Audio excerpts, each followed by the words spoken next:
बैठ जाइए, बैठो, बैठिए, चुप करके बैठो। सुनो मैडम प्लीज आप अरे आज यहाँ बैठे हुए हो, हवाई जहाजों में चलते हो और उनमें चलते हो, किसने दिए, किसने बनाए? बेरोजगारी की कोई बात नहीं है, महंगाई की कोई बात नहीं है, क्योंकि इनको उसकी चिंता ही नहीं है। मैं ये कहना चाहूंगी कि इस भारत को मत तोड़िए। आप तोड़ रहे हैं, आप नहीं कहते हैं, आप तोड़ रहे हैं, इस लोगों को बांट रहे हैं। मैडम आप चेयर को एड्रेस करें, आपस में चर्चा लोग, ना करें। मैं तो उनको एड्रेस ही नहीं करती जी, मैं उनको समझती कुछ नहीं हूँ, वो है ही कुछ नहीं, जिनको बोलने की समझ नहीं है उनसे क्या बात करनी है। आप अब चुप रहिए। जब तक हमारी सरकारें थी किसी की हिम्मत नहीं पड़ती थी हमारे देश की तरफ देख ले। आप लोगों ने किया है ये सब अपनी करतूतों को छुपाने के लिए। मुंगरी लाल के सपने दिखाए जा रहे हैं। मुंगरी लाल के 2014 में भी दिखाए थे, अभी भी दिखाए रहे हैं। अभी राणा जी बोल के गए, राणे कि जी कांग्रेस भी मैनिफेस्टो देती थी, हमने करके दिखाया है। आज अगर आप गरीबी की रेखा से नीचे देखें तो लोगों का हुआ है। अरे आज यहाँ बैठे हुए हो, हवाई जहाजों में चलते हो और उनमें चलते हो, किसने दिए, किसने बनाए? आज स्कूल कॉलेज यूनिवर्सिटी किसने बनाए? आईआईटी किसने बनाई? एमएमटी किसने बनाई? जिसमें आज आप दिखाई दे रहे हो। क्या किया है 6 साल में? केवल भारत को तोड़ने की कोशिश की है, भारत को बांटने की कोशिश की है और कुछ नहीं किया है। मास वही करो। आज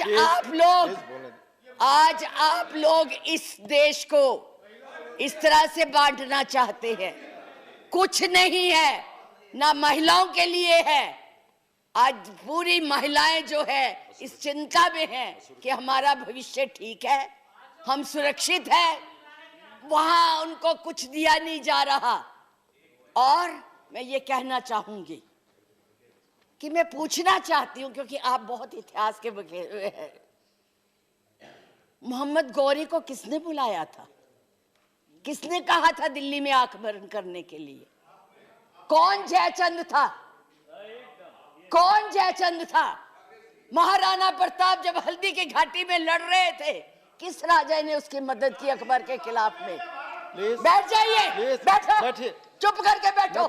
सुनो मैडम प्लीज आप चेयर को एड्रेस करें। मैडम प्लीज इस तरह की भाषा एक भील जाति के लोगों ने, एक भील जाति के लोगों ने महाराणा प्रताप का साथ दिया था। कहां थे तब? आज बात करते हैं देश को आजाद कराने के लिए अहिंसा का पाठ पढ़ाया।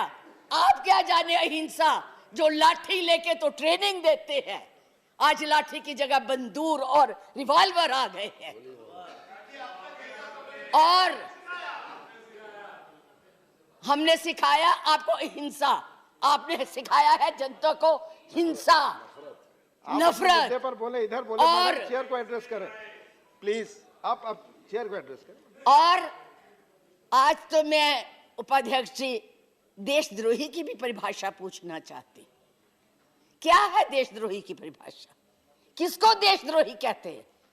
मुझे याद है जब कम्युनिस्ट पार्टी ने भारत की आजादी को नहीं माना था, 4 साल के लिए बैन कर दी थी, लेकिन उनको देशद्रोही नहीं कहा था नेहरू ने। सरकार ने देशद्रोही नहीं कहा था। पंडित नेहरू के खिलाफ लोकसभा में वाजपेयी जी बोलते थे, उनको देशद्रोही नहीं कहा था। आज कोई भी आपके प्रधानमंत्री के खिलाफ, आपके गृह मंत्री के खिलाफ, उनकी नीतियों के खिलाफ बोले, वो देशद्रोही हो गया है। उनको जेल में डाल दो, उनको पकड़ लो। 6 साल के बच्चों को भी नहीं आप तो छोड़ रहे। आप क्या करेंगे? आपके पास ना तो कोई कार्यक्रम है, ना आपके पास भारत के लिए कोई नया सोच है, कुछ नहीं है। केवल एक सोच है कि कैसे इस देश को तोड़ा जाए। 70 साल में उपाध्यक्ष जी हमने पाकिस्तान का इतना नाम नहीं लिया था जितना ये 6 सालों में ले रहे हैं। हमारी महानायिका ने पाकिस्तान के 2 हिस्से कर दिए थे, बांट दिया था। और ये आज पाकिस्तान के नाम से डरा रहे हैं और वैसे कहते हम बहुत मजबूत है। हर बात के लिए पाकिस्तान, हर बात के लिए पाकिस्तान। क्यों भाई, क्या है वो? आपका कुछ लगता है? हाँ, जरूर लाहौर में जरूर बिरयानी खाने गए थे, कांग्रेस नहीं खिलाती, बिना बुलाए गए थे। और आज बात करते हैं, किसकी बात करते हैं? मैं ये कहना चाहूंगी कि इस भारत को मत तोड़िए। बड़ी मुश्किल से पटेल, नेहरू ने इकट्ठा किया है, आप तोड़ रहे हैं। आप नहीं कहते हैं, आप तोड़ रहे हैं, इसका विभाजन कर रहे हैं, लोगों को बांट रहे हैं। मैडम, आप चेयर को एड्रेस करें, आपस में चर्चा लोग, ना करें। मैं उनको एड्रेस ही नहीं करती जी, मैं उनको समझती कुछ नहीं हूँ, वो है ही कुछ नहीं, जिनको बोलने की समझ नहीं है, उनसे क्या बात करनी है। मैं तो ये कह रही हूँ कि इस देश को मत बांटिए, इस देश के टुकड़े मत कीजिए, नफरत मत फैलाइए। बहन जी चुप रहिए, अपनी बारी में बोल लेना जो बोलना होगा, अब चुप करके बैठी रहिए प्लीज। अब देश के टुकड़े मत कीजिए। आज जो हम इस स्थिति, आपका इसी सीए ने, आज जो आपका एक ही देश था, पाकिस्तान आपसे नाराज, चाइना आपको कुछ नहीं समझता, नेपाल भी आपसे खफा हो गया है, और बांग्लादेश था जिसको भी आपने इस सीएए से नाराज कर दिया है। आज वो भी सोच रहे, उसके 4 मंत्रियों ने अपना प्रोग्राम कैंसिल किया, एक उसमें कि इस देश में ऐसी बातें हो रही है।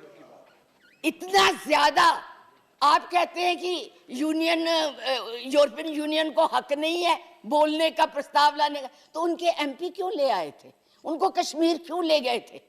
आपने खुद उनको इनवाइट किया है, आपने खुद इसको इंटरनेशनल बनाया है, आपने खुद इनको, दूसरे लोगों को इसके ऊपर दखल देने के लिए बुलाया है, और उन्हें नहीं बुलाया। जब तक हमारी सरकारें थी, किसी की हिम्मत नहीं पड़ती थी हमारे देश की तरफ देख ले। आप लोगों ने किया है ये सब, अपनी करतूतों को छुपाने के लिए उन लोगों की मदद ले रहे हैं। आपके पास कोई प्रोग्राम नहीं है, आपके पास कोई कार्यक्रम नहीं है, केवल एक कर्म है कि गोली से उड़ा दो जी, मार दो जी, खिला दो जी, यही आपकी यही आप करने जा रहे हैं। इसलिए मैं आप लोगों से कहती हूं कि इस देश को मत बांटिए, इस देश की एकता को बनाए रखिए। इस देश में जो भी यहाँ है, आज वो सदियों से रह रहे हैं, अभी नहीं आए हैं। अब पाकिस्तान और बांग्लादेश, अरे भाई वो तो है ही इस्लामिक कंट्रीज, उनके बारे में क्या बोलना है? हम तो सेकुलर, हम तो धर्म को मानते हैं। किस धर्म की बात आप करते हैं? किस राम की बात करते हैं जिसने अपनी मर्यादा को रखने के लिए जनता की बातें सुनी थी? उस जनता की बात सुन के उसने सीता को वनवास भेज दिया, और आप लोग बात तक नहीं करना चाहते। किस राम राज्य की बात करते हैं? किसको पूजते हैं आप? मंदिर बनाइए, जरूर बनाइए, लेकिन उनके आदर्शों को भी मानिए, उनकी बताई हुई बातों को भी मानिए। सिर्फ केवल कहने से बात नहीं बनती है, ऊंचे ऊंचे भाषण देने से नहीं बात बनती है। इसलिए मैं यही कहूंगी कि इस देश को मत बांटिए, एक रहने दीजिए, ये नफरत मत फैलाइए। ये आपके लिए भी और हमारे लिए भी बहुत धन्यवाद।